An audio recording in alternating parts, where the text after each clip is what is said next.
सिंधु दैत्य का वध किया गणपति भगवान ने। सिंधु दैत्य के वध से सुर नर मुनि सभी प्रसन्न हुए। जगह जगह खुशियां मनाई जा रही थी। भगवान शंकर अम्बा पार्वती ने भी उन्हें गले लगाया। राजा वरेण्य भी अत्यंत प्रसन्न थे। राजा वरेण्य अत्यंत प्रसन्न, उनकी पत्नी वो भी प्रसन्न। समस्त देवताओं ने मिलकर गणपति भगवान की स्तुति की।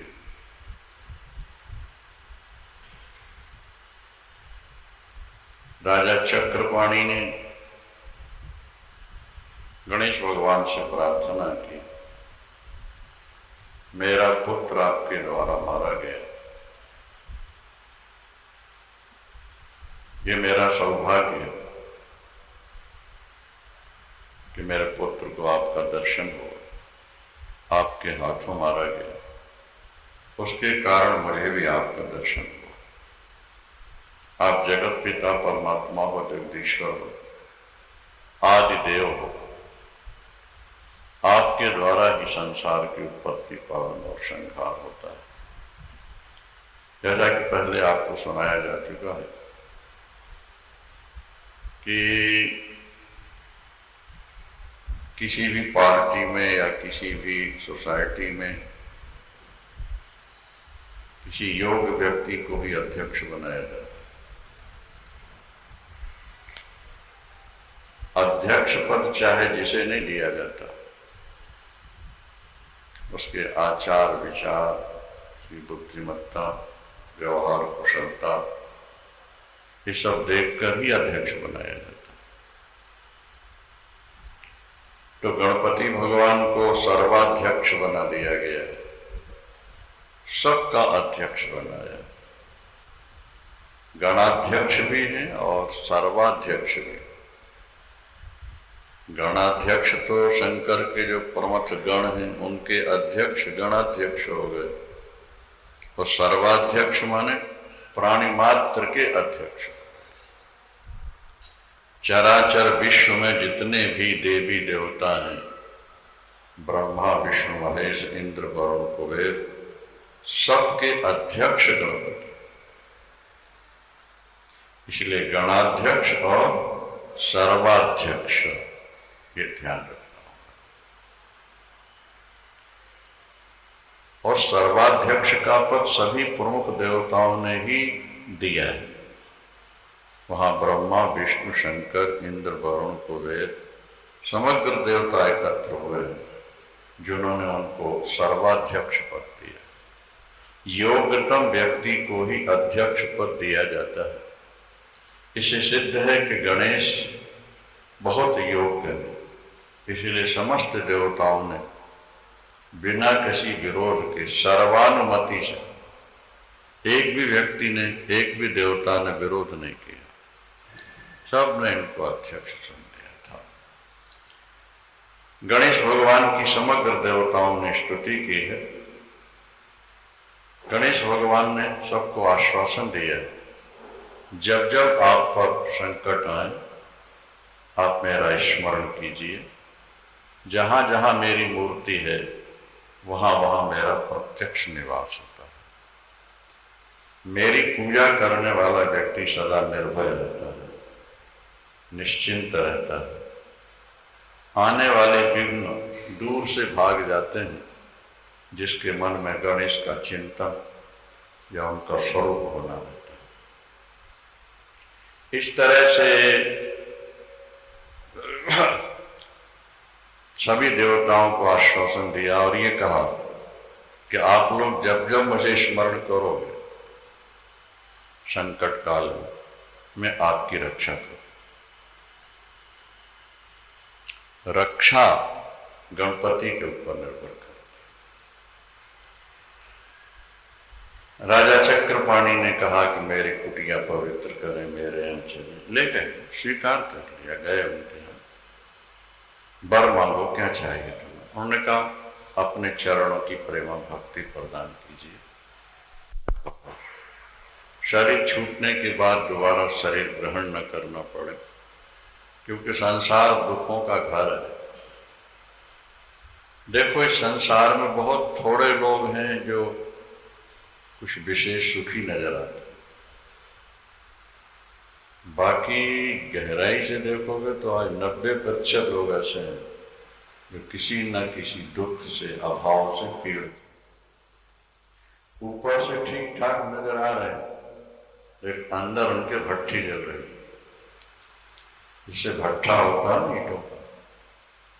ऊपर से तो वो शीतल नजर आता है, लेकिन 2-4 ईंटा हटा के देखो तो अंदर आ गई, आग जल रही। इस मृत्युलोक में इंसान ऊपर से सफेद पोश है, अच्छी कार में भी घूम रहा है, प्लेन में भी घूम रहा है, लेते हैं, खाना पीना भी अच्छा है, ऐसा लगता है कि सुखी आनंद है। लेकिन जब उनके दिल को टटोलोगे तो कोई ना कोई अभाव, कोई ना कोई दुख उनके जीवन में बना ही हो रहा है। इसलिए अनित्यम असुखम, संसार के विशेषण क्या दिए भगवान ने? बोले अनित्यम असुखम। एक तो संसार के पदार्थ नित्य नहीं है, अनित्य है, प्रतिक्षण बदल रहे हैं। इनको ज्यादा देर तक पकड़ के रखा नहीं जा सकता। जैसे अंजुली में पानी भर लो और कोशिश करो कि ये दिन 2 दिन भरा रह जाए, बोले संभव नहीं। कितनी अंगुलियां दबा लो, अंजलि दबा लो, बूंद बूंद गिरेगा और अंजलि खाली हो जाती। जैसे अंजुली का पानी रोकने पर भी नहीं रुक सकता, इसी तरह संसार के पदार्थ रोकने पर भी नहीं रुक सकते। दुखालयम, संसार का विशेषण है दुखालयम। ये दुखों का आलय माने स्थान है, घर है। जैसे पुस्तकालय, तो पुस्तकों का आलय माने घर है, स्थान। औषधालय, अनाथालय, विद्यालय, आलय शब्द जो है ना, आलय, इस स्थान को कहते हैं, केंद्र को कहते हैं। जहां पुस्तकें ढेर ढेर होती हैं उसका नाम है पुस्तकालय। औषधियां जहां ढेर ढेर हों उसको औषधालय। जहां बहुत सारे विद्यार्थी पढ़ते हो उसको क्या कहते हैं? विद्यालय। आलय शब्द सबके साथ है ना। इसी तरह जहां सुख थोड़े हों और दुख बहुत ज्यादा हो उसका नाम दुखालय।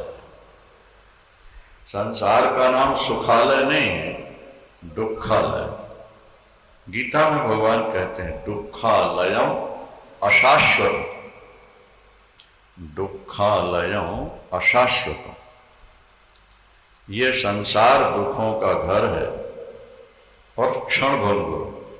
इस बात को भगवान ने 2 बार कहा गीता में, दुखालयम अशाश्वत और अनित्यम असुखम। तो दूसरे शब्दों में अनित्यम असुखम। असुखम माने दुखम। ये संसार अनित्य है, यहाँ की कोई वस्तु स्थायी नहीं है। मान लो वस्तु थोड़े दिन के लिए स्थायी भी हो जाए तो व्यक्ति स्थायी नहीं। अब ये आश्रम बना, हो सकता 100-200 साल ये चल जाए, मजबूती से बना, लेकिन बनाने वाले तो 10-5 साल में जयराम जी की हो जाएंगे नहीं होंगे क्या? तो हमारी वस्तु जाए तो हमें दुख होता है, और वस्तुओं को छोड़ के हम जाने लगेंगे तो दुख होता है। संसार में सुख नहीं है। व्यक्ति ने सुख मान लिया है कि संसार में सुख है, बाकी दुख है। इसलिए महापुरुषों ने कहा प्रभु हमें मोक्ष है, ब्रह्मलीन परमात्मा में हमको एक कर। जैसे गंगा जल समुद्र में लीन हो गया, अब समुद्र से गंगा जल अलग नहीं किया जा सकता। इसी तरह जो ब्रह्म को प्राप्त हो गए, अब वो ब्रह्म से हटकर फिर संसार में नहीं आते, वो ब्रह्मलीन। अपुनर्भवम, दोबारा हमारा जन्म न हो, इसके लिए योगी लोग जतन करते रहते।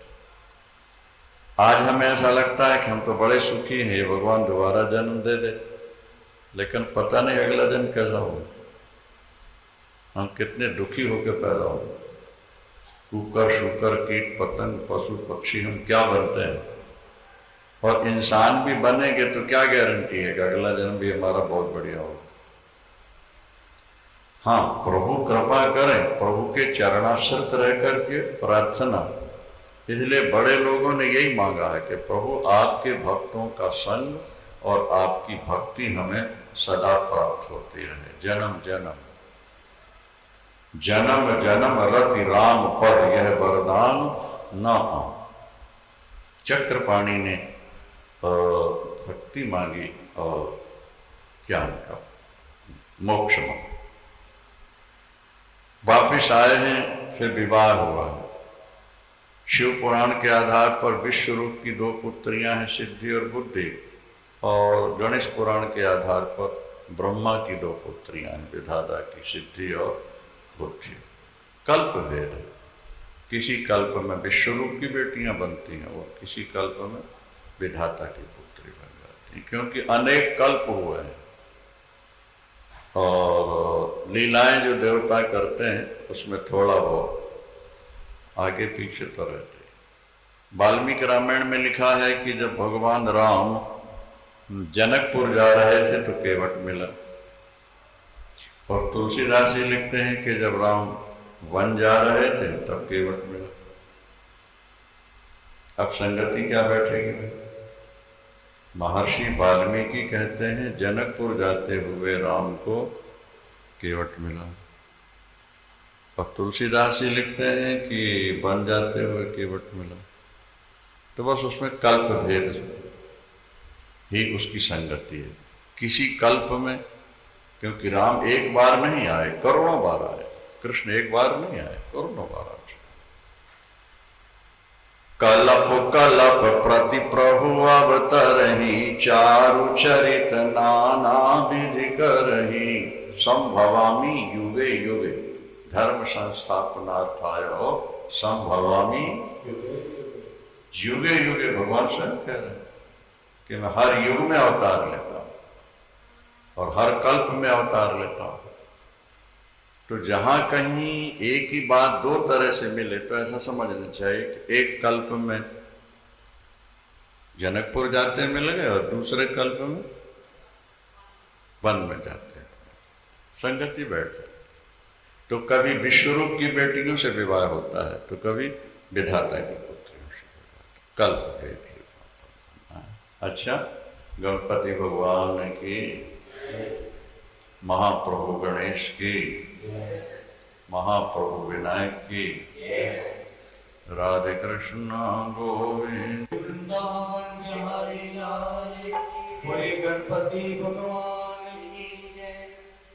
गणपति भगवान ने कहा कि अब हम अपनी लीला समाप्त कर रहे हैं। दुष्ट संहार के लिए हमारा अवतरण हुआ था, अब हम जाना चाहेंगे। अपने प्यारे का वियोग बड़ी पीड़ा देता है। ये न दिखने वाला प्यार शरीर में कहाँ रहता है समझ में नहीं आता। ये दिखाई नहीं देता, लेकिन प्रेमी को अपने प्यारे से ऐसा बांध देता है, कोशिश करने के बाद भी छुटकारा नहीं होता। ये न दिखने वाला प्रेम का ऐसा बंधन है जो सांकलों से भी ज्यादा मजबूत है। सांकलों में बंधा हुआ व्यक्ति तो कभी कभी छूट जाता है, लेकिन प्रेम के बंधन में जो बंध जाए उसको छूट पाना बहुत कठिन, बहुत कठिन। इसलिए शास्त्रों ने कहा कि प्रभु तेरी माया बड़ी प्रबल, अतिशय प्रबल देव तव माया,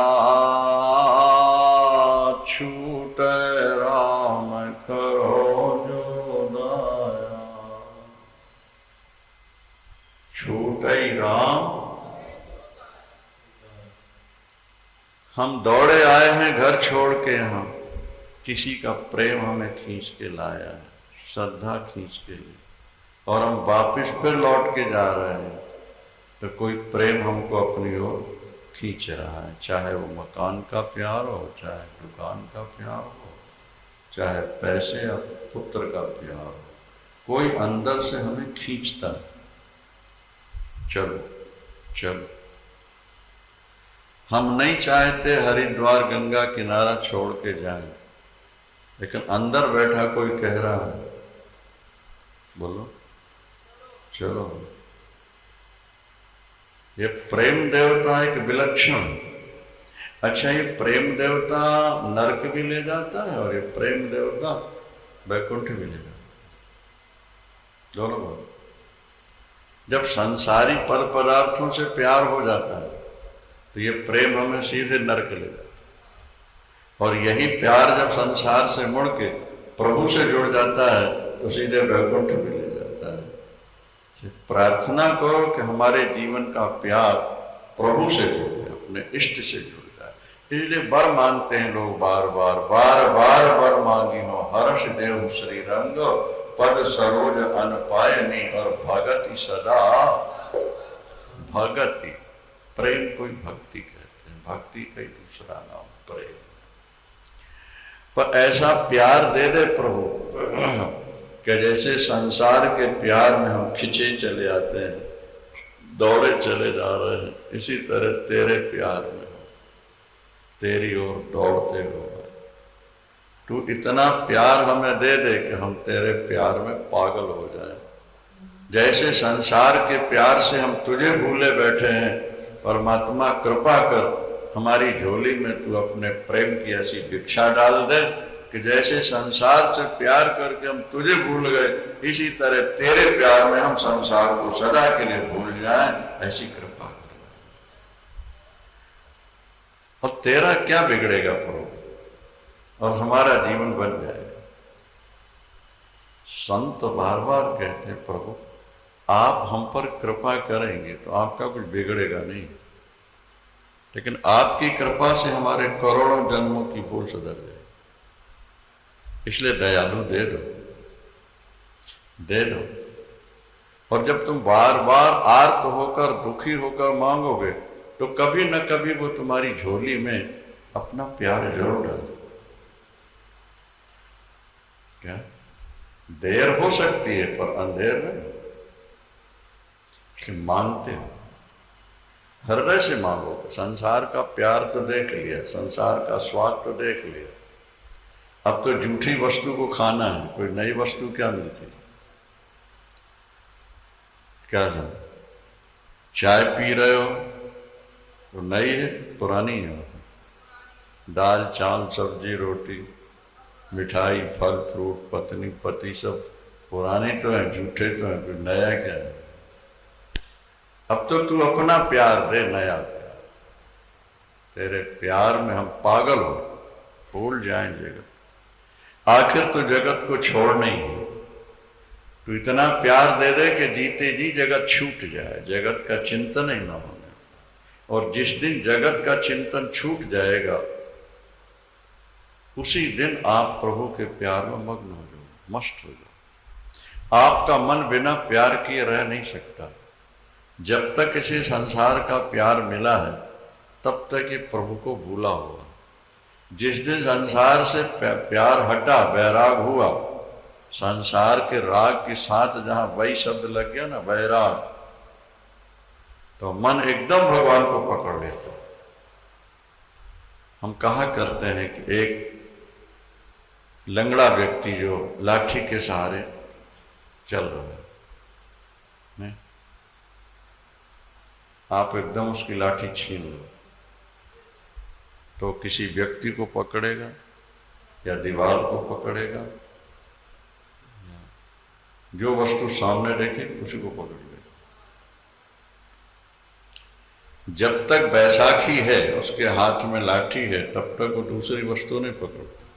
लाठी छीनी और किसी दूसरी वस्तु को पकड़ लेगा। क्योंकि बिना आधार के सहारे के वो चल ही नहीं सकते। इसी तरह हमारा मन है, ये भी लंगड़ा है, इसको संसार के प्यार की लाठी मिली हुई है, इसलिए चल रहा। जिस दिन संसार की लाठी छीनी, संसार का प्यार छीना, उसी समय दौड़ के भगवान को पकड़ लेगा, फिर नहीं छोड़ेगा। वृंदावन गणपति भगवान की। इसलिए राग में वैराग हो जाए, राग में वैराग, और जहां वैराग हुआ वहीं अनुराग शुरू है। वैराग के पीछे ही अनुराग, ये ध्यान दे। भोगों के पीछे राग है और वैराग के पीछे अनुराग। बिनु सत्संग न हरि कथा, तेहि बिन मोह न भाव, और मोह गए बिन राम पद, होय न दृढ़ अनुराग। मोह गए बिन राम पद, होय न दृढ़ अनुराग। और मिला ही न रघुपति बिन अनुरागा। ईश्वर की प्राप्ति अनुराग से,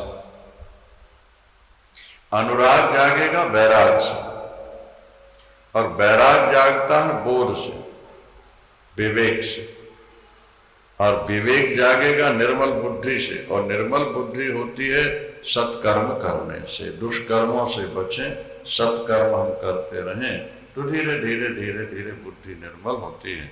अब फिर उस बुद्धि में अपने आप विवेक जागता है, और विवेक जागेगा तो फिर वो वैराग को जन्म देता है।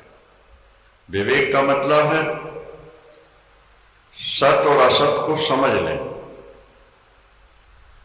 और जब एकदम बुद्धि में बात आ गई पकड़ में कि ये सत्य है और ये असत है, तो असत से मन हट गया। असत से मन हटने का नाम ही वैराग हो गया, और वैराग हुआ अनुराग आ गया, अनुराग हुआ ईश्वर की प्राप्ति। सुनते रहो, बिनु सत्संग विवेक न होए। ये जीवन का एक अंग बनाओ, सत्संग को जीवन का अंग बनाओ। जैसे चाय पीने वाले कहते हैं, महाराज ये तो हमारी टॉनिक है, इसके बिना तो हम घर का काम कर ही नहीं सकते, हमारा पेट ही साफ नहीं होता, हमारे हाथ पैर ढीले रहते। जो पियक्कड़ लोग हैं, ज्यादा पीते हैं, तो कहते हैं बेड टी, उठते ही टी मिलना चाहिए, तब कुछ करना। तो जैसे चाय को आपने जीवन का एक अंग बना लिया, इसी तरह कदाचित आप भजन को भी जीवन का एक अंग बना लें। हम चाय के बिना कुछ नहीं कर पाएंगे, दूसरा कहता हम भजन के बिना कुछ नहीं कर पाएंगे। गणपति भगवान की।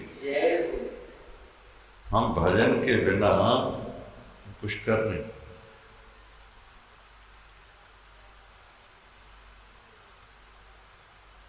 ग्रहण पड़ना था सुबह 9 बजे, पूजा 8 ही बजे समाप्त कर ली, जल्दी उठ। अब 8 से लेके 12 तक क्या कर रहे हैं? खाली खाली सुना सुना लग रहा है, क्योंकि कभी बैठे नहीं। अब ये 4 घंटे करें क्या? चलो भजन ही करो बैठ के। और क्या?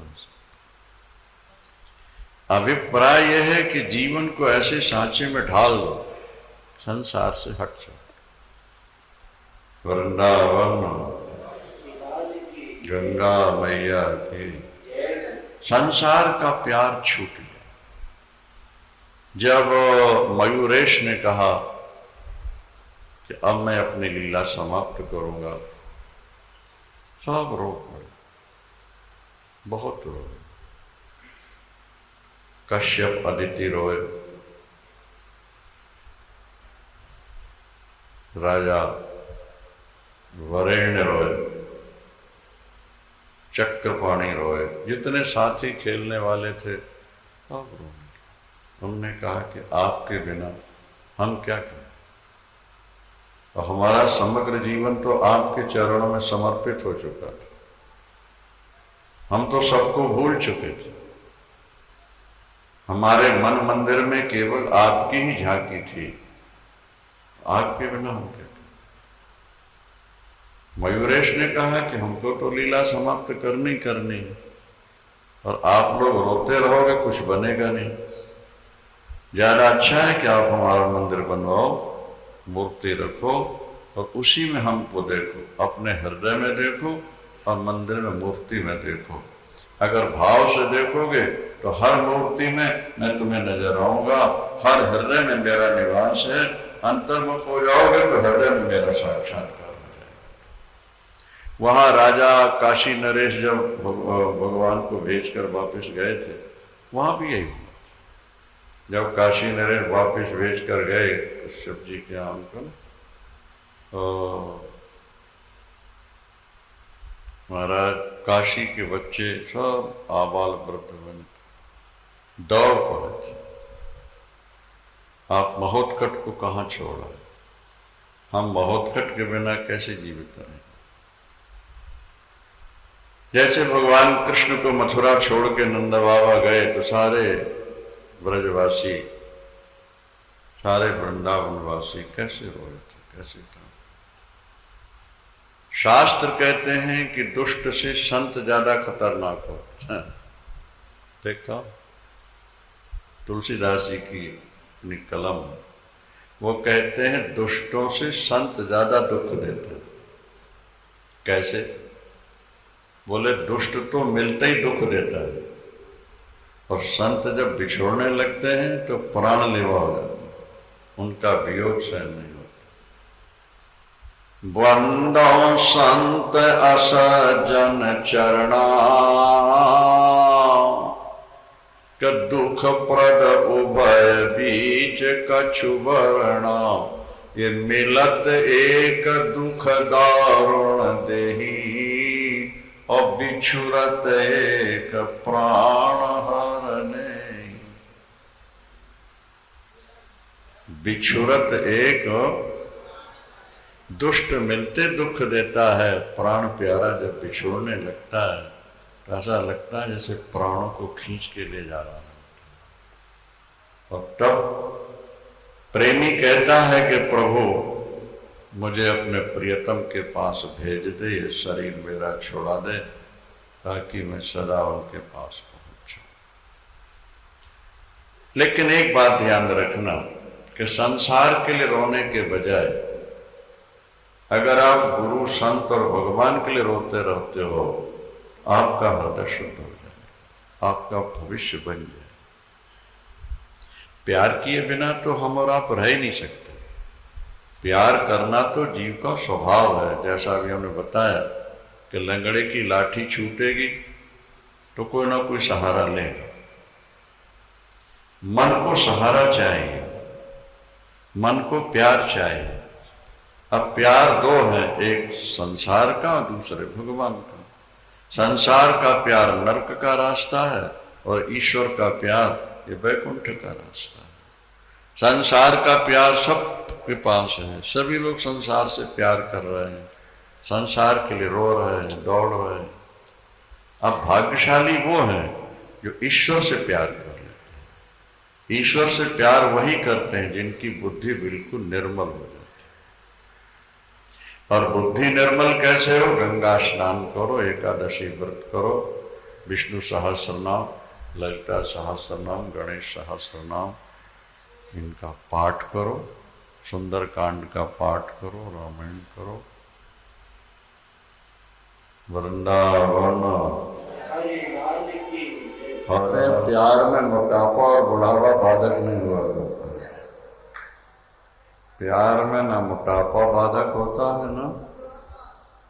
अब देखो आत्माराम 80 वर्ष के, लेकिन भोलेनाथ से ऐसा प्यार है कैसे चरकने में। बस अटैचमेंट होना चाहिए, सीधी सी बात। अटैचमेंट तो हर व्यक्ति का होता ही है। किसी का पुत्र से है, किसी का पैसे से है, किसी का परिवार से है, भाग्यवान वे हैं जिनका अटैचमेंट भगवान से। लक्ष्य यही बनाओ जीवन का, ईश्वर से मिलना है, ईश्वर को पाना है। क्योंकि हम सब कुछ को स्वप्न के रूप में समझ रहे हैं। लक्ष्य यही बनाओ जीवन का, ईश्वर से मिलना है, ईश्वर को पाना है। क्योंकि हम सब कुछ को स्वप्न के रूप में समझ रहे हैं। हमारा शरीर बना, हमें खुद ही पता नहीं कि कैसे बन गया। माता को पता नहीं, पिता को पता नहीं। माता के गर्भ में बच्चा बन रहा है, लेकिन माता को पता ही नहीं कि बेटी है कि बेटा है। उसके सिर कहाँ, पैर कहाँ, कैसे बन रहा और कौन बना रहा। ये पौधे पैदा हो रहे हैं, अपने आप हो रहे हैं, अपने आप फल रहे हैं, फूल रहे हैं। हवा अपने आप चल के जीवन दे रही है, सूर्य अपने आप प्रकाश दे रहे, सब कुछ अपने आप होता चला जा रहा है। ये परमात्मा की एक विचित्र लीला ही है। जिस प्रभु ने ये सब कुछ किया है, वहां अगर हमारी वृत्ति टिक जाए तो हमारा जीवन सफल हो जाए। जो संसार से प्यार किए वो पछता कर ही मरे हैं, और जिन्होंने ईश्वर से प्यार किया है वो हाय हाय नहीं बल्कि वाह वाह करके ही संसार को छोड़ा। एतावता ईश्वर से प्यार को फॉर्मेलिटी के रूप में पूजन नहीं करो, ने? दिल लगा के, मन लगा के प्यार। अगर पूजन में आपके रोज रोमांच हो जाए और आंसू दो बूंद टपक जाए करे रोज, तो थोड़े दिनों में आपको सिद्धि मिल सकती। थोड़े दिनों, ज्यादा समय नहीं। क्या? जो उनके प्यार में रोते रहते हैं, हंसता हुआ श्याम मिलेगा उसे, निज प्राणों की भेंट चढ़ाएगा। जिन आंखों से नीर बहा करता, उन नैनों में श्याम बसा कर। आप आंसू गिराने की कोशिश करो, नहीं गिरेंगे। हाँ, परिवार की याद करके फिर आप रो लो, एक अलग बात। विशुद्ध ईश्वर की प्रीति में रोना बिना प्यार के संभव नहीं। जब तक दिल में प्यार ना हो, आंसू नहीं आ सकते भगवान के नाम। इसलिए किसी संत ने कहा कि सुत दारा परिवार हित रोते हैं दिन रात। सुत दारा परिवार हित रोते हैं दिन रात, प्रभु बिरही होकर कबू किए अश्रुदोपात। प्रभु बिरही होकर कबू किए अश्रुदोपात। क्या दो आंसू कभी प्रभु के प्यार में भी टपके हैं? तो प्यार करो परमात्मा से, जीवन का लक्ष्य बनाओ कि ये शरीर मिले ईश्वर से प्यार करने के लिए। भाई प्यार तो पशुओं के अंदर भी है, और अपने परिवार से वो भी प्यार कर लेते हैं, और उनसे कोई कहते ही नहीं कि तुम भगवान से प्यार करो, क्योंकि भगवत प्यार की जो बुद्धि है वो उनके पास है ही नहीं। भगवत प्रीति की जो बुद्धि है वो तो केवल मनुष्य को ही मिली है। देह धरे कर यह फल भाई, भजी राम सब काम बिहय। तो इस तरह से महोत्कट सतयुग में और मयूरेश बोलो तृप्ता, अब द्वापर में गजान, और कलयुग में धूम्र पेतु। बहुत अच्छी कथाएं हैं। गणपति भगवान ने 8 रूप लिए हैं, कल प्रातःकाल आप सुन पाएंगे। उन्होंने कामासुर को, क्रोधासुर को, लोभासुर को, मोहासुर को, अहंता और ममता, ये सब दैत्य बन के आए थे, इनके नाम ही वो थे। और गणपति भगवान ने सबको पराजित करके क्या अपने अधीन करके रखा। क्या वो विघ्न करता भी है और विघ्न हरता भी, और ये सब उनके पास रहते। जो उनका चिंतन करते हैं नहीं, वो उनको सताते नहीं, और जो उनका चिंतन नहीं करते अभी कुत्ते हैं, आपने देखा, 10 आदमी आ रहे हो हमारे पास, हम गौशाला में खड़े हैं, 10 आदमी आ रहे हैं, उसमें 9 तो यहीं के हैं और 1 नया है, तो वो 1 को दौड़ते क्या, वो नया व्यक्ति आएगा एकदम दौड़ते। अच्छा, फिर वो नया व्यक्ति जब अपने पास आके मिलता है, पैर छूता है, तो फिर वो चुप हो जाता है। आप देख लो, प्रत्यक्ष देख लो, नहीं, जब तक उनको ये मालूम होता रहता है कि ये पराया है, बाहर से आया हुआ है, ये हमारे मालिक का नुकसान कर सकता है, तब तक तो वो भौं भौं भौं करता है। और जब वो व्यक्ति आके पैरों गिरता है और उसके सिर पर हाथ रख दिया, प्यार से वो कर दिया, तो वो चुप हो गया। कल ही हम घूम रहे थे, एक व्यक्ति आया नया, लगे भूम होकर, और हम पास में पहुंचे, हमने ऐसे ही किया, उनको चुप मार के बैठ गए। बात समझ में आ रही है नहीं? गणपति भगवान के अंडर में ये काम, क्रोध, लोभ, मोह, मद, मात्सर्य, ये सारे के सारे शत्रु उनके पास में बैठे हैं। जो गणेश का भजन, पूजन, चिंतन करते रहेंगे तो वो समझ लेते हैं कि ये तो हमारे स्वामी के सेवक हैं, इसलिए वो गड़बड़ नहीं करते। और जिनको देख लें कि हमारे स्वामी से विमुख रहते हैं, क्या बस महाराज एकदम हावी हो जाता है। काम, क्रोध, लोभ, मोह, मद, मात्सर्य, इनके नाम ही वो रखे गए हैं राक्षसों के। कल प्रातः काल आप सुन पाएंगे उनकी पत्नी का नाम, उनके पुत्रों के नाम, सब उसी से मिलते जुलते हैं। आध्यात्मिक भाव बहुत अच्छा। अभी तो आप सिंदूरांग का सिंदूराशो, त्रेता में हुआ सिंधु और द्वापर में हुआ सिंदूरा, सिंदूर, सिंदूर आसो, सिंदूरासो। उसको भगवान गणेश ने कैसे मारा, गजानन का रूप धारण करके, ये विषय आपके सामने है, ध्यान से सुनिए।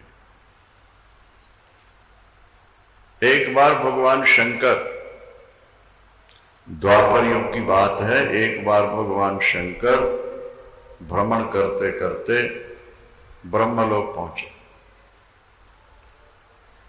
ब्रह्मा जी उस समय निद्रा में थे। जैसे समाचार मिला, स्तुतियां हुई, ब्रह्मदेव की आंख खुल गई, उठे। जब व्यक्ति उठता है तो थोड़ा सा आलस्य तो होता ही नहीं होता, और जब आलस्य होता है तो जमाई भी आ जाती। तो ब्रह्मा जी को जमाई आई, उनके अंदर से एक दैत्य प्रकट हो गया, भयानक विशाल रूप, उसका शरीर बिल्कुल सिंदूर की तरह, सिंदूर के पर। ये गोरे गोरे जो होते हैं ना, उसी वंशों के तो हैं ये लोग। सिंदूर वर्ण, बड़ा हृष्ट पुष्ट विशाल काय। ब्रह्मा जी ने पूछा, तुम कौन हो? बोले, आप विधाता हो, सृष्टि करता हो, आपकी इतनी पैनी नजर है, बुद्धि तीव्र, फिर भी आप मुझसे पूछ रहे हैं कौन हो? अभी आपने जो छींक लगाई, आपसे तो मैं पैदा हुआ हूं, आपका ही पुत्र हूं। मैंने कहा, तुम तो बड़े सुंदर लग रहे हैं, बड़े स्वस्थ हो। बोले, मेरा नामकरण कीजिए, मुझे रहने के लिए स्थान दीजिए। बोले, वर मांगो, तुम क्या चाहते हो? तो सिंदूरासुर ने कहा, एक तो मैं सारे संसार पर विजय प्राप्त करूं। ये दैत्य लोग राज्य ही चाहते हैं। भौतिकवादियों का दृष्टिकोण यह है कि वर्तमान शरीर में जितना सुख भोग सकते हो भोग लो, मरने के बाद कौन कहाँ जाता है किसी को पता तो है नहीं, खाली शास्त्रों में बात कही गई है, दिखती तो किसी को है नहीं, पर ये तो शरीर प्रत्यक्ष ही दिख रहा है, इसलिए इसमें सुख। तो वो लोग पहले तो अमरता का वर मांगते, हमें अमर बनाओ, नहीं, और फिर सारी दुनिया का हमको राज्य दो, सब पर आप इकट्ठे। तो जब कहा कि अमर बना दो, तो उनने कहा ठीक है बेटा, तुमसे कोई विजय नहीं होगा, तुम मेरे पुत्र हो ना, सब पर विजय पाओ। और सुनो सिंधु, तुम क्रोध में भर के जिसको अपनी बाजुओं से दबा दोगे वो चूर चूर हो जाए, वो चूर चूर हो जाए। यहां तक कि मैं, विष्णु, शंकर, इनको भी अगर तुमने दबा दिया तो ये बड़ा प्रसन्न हुआ सिंधु, बार बार प्रणाम करके चला। अभी सृष्टि तो थी नहीं, ज्यादा कोई दिखाई नहीं दिया। सोचने लगा कि पिताजी ने जो वर दिया, ब्रह्मा जी ने, उसका परीक्षण कहां करूं? परीक्षण के लिए कोई व्यक्ति चाहिए, और व्यक्ति कोई नजर आ नहीं रहा, तो क्यों ना ब्रह्मा जी को गले लगा करके इसका परीक्षण,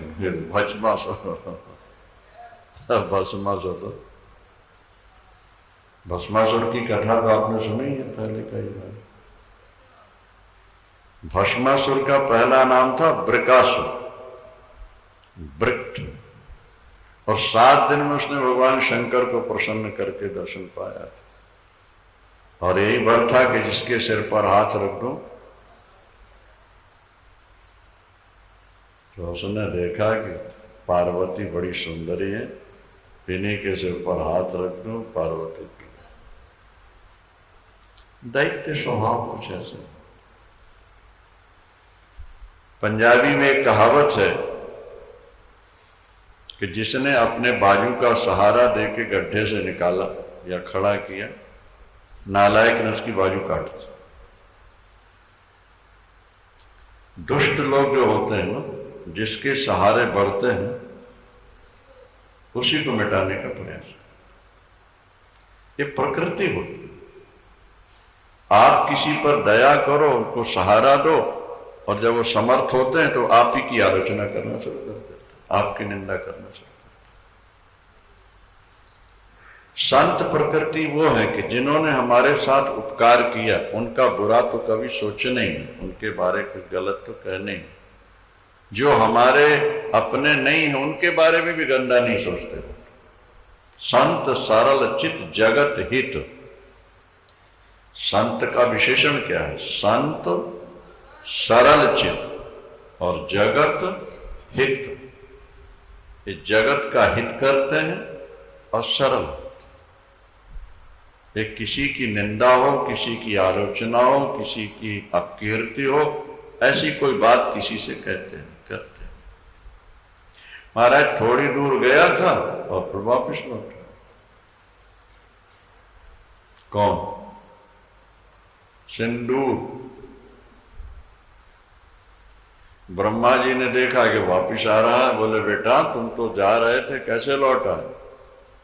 उन्होंने कहा ब्रह्मदेव, आपने जो वर दिया है, नहीं, मैं उसका आपके ऊपर ही परीक्षण करना चाहता। आपने कहा ना, क्रोध में जिसको तू दबाएगा, गले लगाएगा, वो चूर चूर हो जाएगा। तो यहां भी तो कोई है ही नहीं, और इसलिए मैं आप ही को।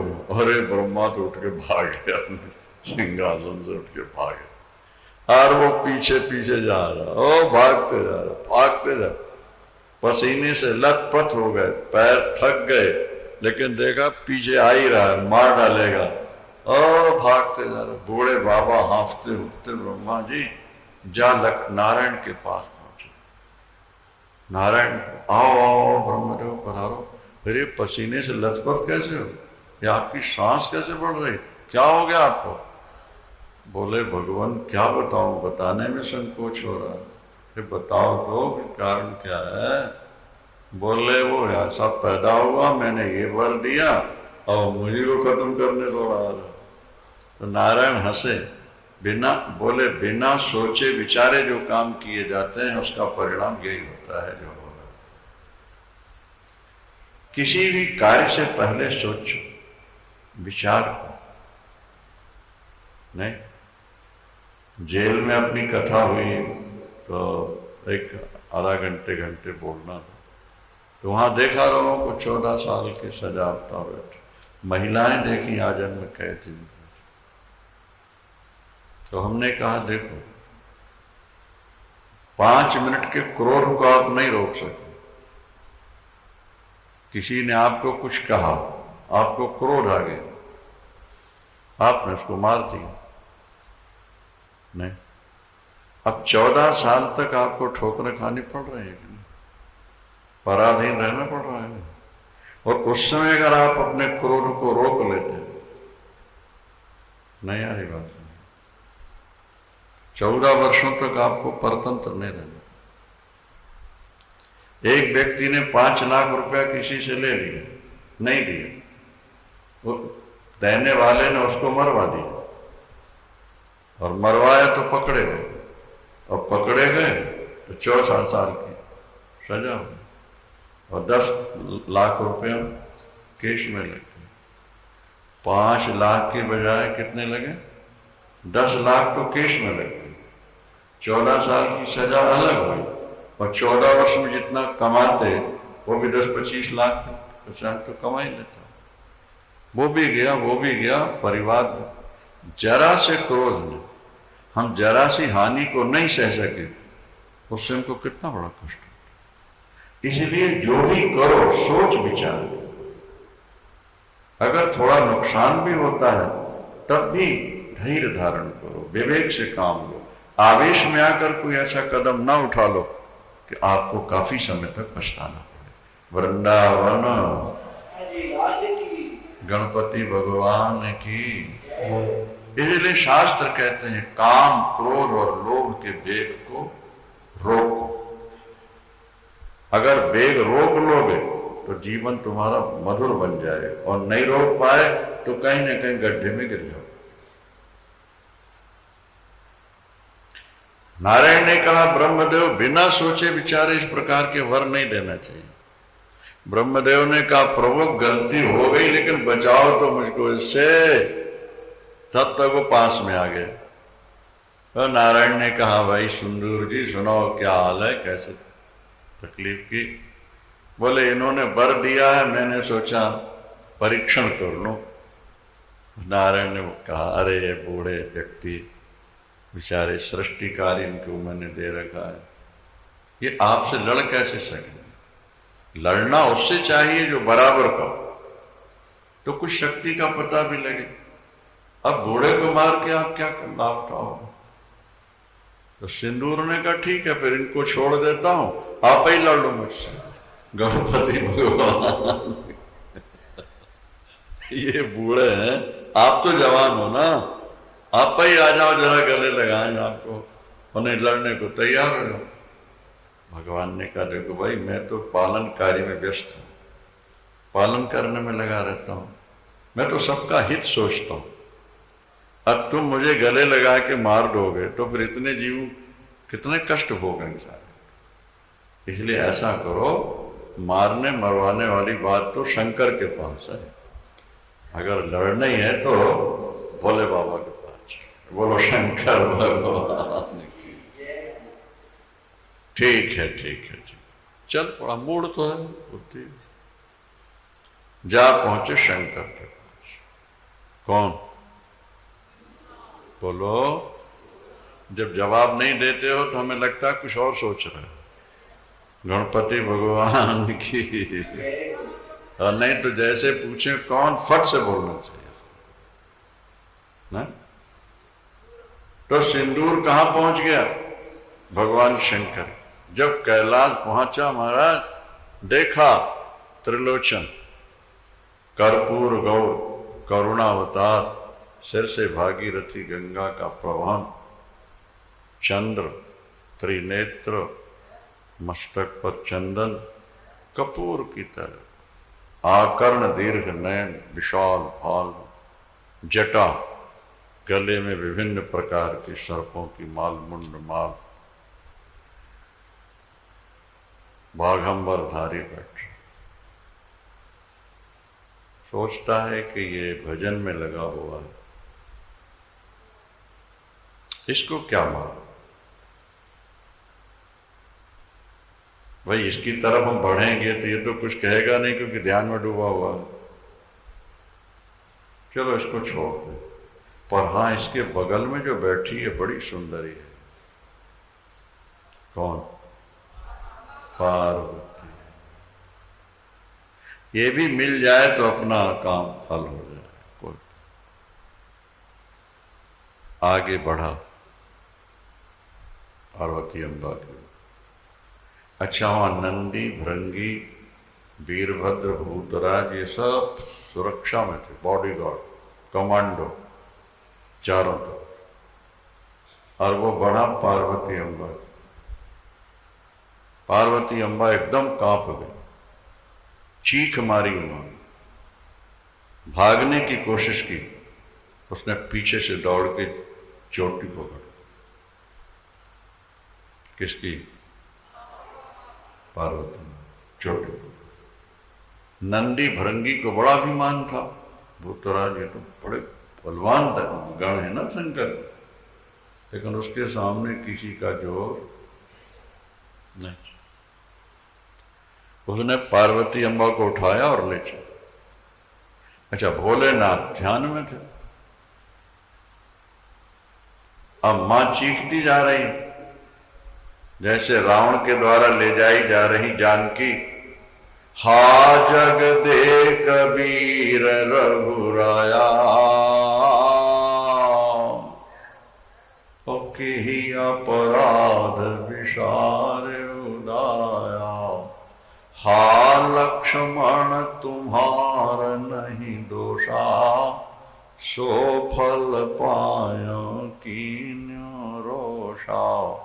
के विविध विलाप करत बदेही, भूरि कृपा प्रभु दूर सने। नारी जाति वैसे ही अबला है।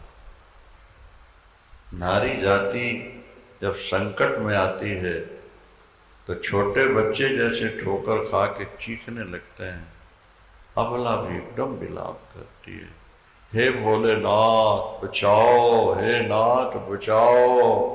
नंदी दौड़ो, भृंगी दौड़ो, गण तो कोई आ नहीं सके, आए लेकिन कोई जोर नहीं चला। जब शोर मचा तो भगवान शंकर की समाधि खोले। सारे गण रो रहे थे, प्रार्थना कर रहे थे, प्रभु प्रभु बचाओ। अरे तुम लोगों के होते हुए वो एक दैत्य उठाकर पार्वती को ले गया, तुम कुछ नहीं कर सके, कहां गई तुम्हारी शक्ति? उन्होंने कहा, प्रभु हमने पूरी शक्ति लगा दी, पर उसको वरदान है, जो जाएगा पास में पकड़ के मार डाल। क्रोध में भगवान शंकर तत्काल नंदी पर सवार हुए, पहुंचे। ऐ दुष्ट, कहां जा लिए जा रहा है? पहले मुझसे युद्ध कर, फिर पार्वती को ले जाना। तैयार। सिंदूर ने कहा, अगर तुम्हें समाप्त होना है, मैं आई था तुम्हें समाप्त करने के लिए, पर इसलिए लेके जा रहा तुम्हारे प्राण बच जाए। अगर तुम युद्ध करोगे, याद रखो तुम्हें भी मरना होगा, और ये तो मेरी हो ही चुकी है, ले ही जाऊंगा। देखता हूं कौन छुड़ा सकता है इससे मुझसे इसको। भगवान शंकर ने कहा, सावधान, पहले हमें पराजित करके ही तुम ले जा सकते। तैयार। यहां भगवान शंकर ने अपना पिनाक ले लिया, वहां उसने अपने शस्त्र। पार्वती अम्बा घबराई और उन्होंने गणेश का स्मरण किया। हे गणेश, संकट में जीवों की रक्षा करने वाले, भक्तों पर कृपा करने वाले, आई विपत्ति को टाल लेने वाले गणेश गणेश मेरी रक्षा करो रक्षा करो। एक ब्राह्मण के रूप में उसी समय गणेश हुआ प्रकट। कहां? जहां दोनों खड़े हुए थे, आमने सामने थे। ब्राह्मण देवता आए और बोले सिंदूर क्या कर रहे हो? बोले इसको मारकर लेके जाओ। बुद्धि के सागर हैं गणेश। तो आपने पहले सुना ही है पूरा कि जहां सबकी बुद्धि जवाब दे जाए वहां गणेश की बुद्धि काम करती है। इसलिए गणेश उपासना जरूर करता रहना मेरे भाई। युक्ति वही बताएंगे, विघ्न वही डालेंगे। क्या किया गणेश ने ब्राह्मण को? उन्होंने कहा देख सिंदूर, इसको तो मेरे पास छोड़ और दोनों लड़ो, जो जीत जाए उसकी ये हो जाए। लड़ना है तुमको लड़ो, लेकिन इसको मेरे पास छोड़। देखो गणेश ठीक है छोड़। युद्ध शुरू। युद्ध करते करते जैसे ही वो ऐसे हाथ फैला के शंकर जी को यहां लेके दबाए तो तुम मरेंगे नहीं, करोगे। तो जब वो ऐसा करते ना तो गणेश भगवान अपना फरसा फेंक देते और ऐसा फेंकते किसी को दिखता नहीं और वो जाके सीधे सिंदूर की छाती में लगता है। इतने जोर का आघात होता कि आगे बढ़ने वाला पीछे हो। बार बार पकड़ने की कोशिश कर रहा भगवान शंकर और गणपति जी बार बार अपने पास फेंक देते हैं, परसा फेंकते हैं और परसा दिखता नहीं। और बार बार उसकी छाती में इतने जोर से लगता है तो तिलमिला जाता है। वो सोचता है कि है क्या, इसको पकड़ने जाता है तो ठोकर कहां है। अब ये तो पता ही नहीं कि वो जो खड़ा हुआ है वो ये सारा नाटक कर रहा है। हमने प्रातःकाल भी आपसे कहा था ना कि हमारे जीवन में जो बचाव हो रहा है वो हमारा इष्ट हमारी रक्षा कर रहा है। हमारा बचाव नहीं हो पा रहा है, इसका मतलब है कि हमारी कोई खास कमी है, त्रुटि है कि आज हमारी कोई रक्षा नहीं कर पा रहा। शंकर भगवान की, विनायक भगवान की। बार बार फरसा लगा उसको, शिथिल हो। ब्राह्मण वेशधारी पास में गए, सिंदूर अगर तुझको कुछ दिन और जीना है तो तू इस स्त्री की इच्छा छोड़ चला जा, कुछ दिन जीवित रह जाएगा। और अगर तूने इसे पाना चाहा तो ये काल के महाकाल हैं शंकर, ये तुझे काल के गाल में भेज। अच्छा, जब ब्रह्मा के पीछे दौड़ा था ना वो सिंदूर, आधे रास्ते में भागते हाँफते ब्रह्मा जी के मुख से निकला था कि सिंदूर मेरे दिए वरदान का तू मेरे ऊपर ही प्रयोग करने जा रहा है। मैंने तेरा नाम सिंदूर रखा था तो तुझे सिंदूर वर्ण का गणपति ही मारेगा या तुझे भेदन मुक्ति कर देगा। सिंदूर को सिंदूर वर्ण गणपति मारे। लोहे से लोहा कटता है ना भाई, ये वरदान प्राप्त हो गया। अब क्या हुआ? भगवान शंकर पार्वती अम्बा को लेकर के चले। हाँ, पार्वती अम्बा ने हाथ जोड़कर कहा, आप कौन हो? ब्राह्मण के वेश में आकर आपने मेरी लाज बचाई, मेरे प्राण बचाए, मेरा धर्म बचाया। मैं अपने प्राण देकर भी आपके उपकार का बदला नहीं चुका सकती, पर कृपा कर आप बताइए इस वेश में आप कौन है। उसी समय गणेश भगवान प्रकट हो गए। गुरु गणपति भगवान की। उन्होंने कहा कि मां, त्रेता में मैं तुम्हारे सामने आया था, मयूरेश्वर बनकर के मैंने दैत्य का संहार किया और जब चलने लगा तो हम बहुत रोई थी। तो मैंने कहा था कि मैं द्वापर में फिर पुत्र बन के आऊंगा, तुमसे मिलूंगा। मां, अब चिंता नहीं करो, मैं आपका पुत्र बन के आऊंगा। मेरा नाम होगा गजानन। द्वापर के गणपति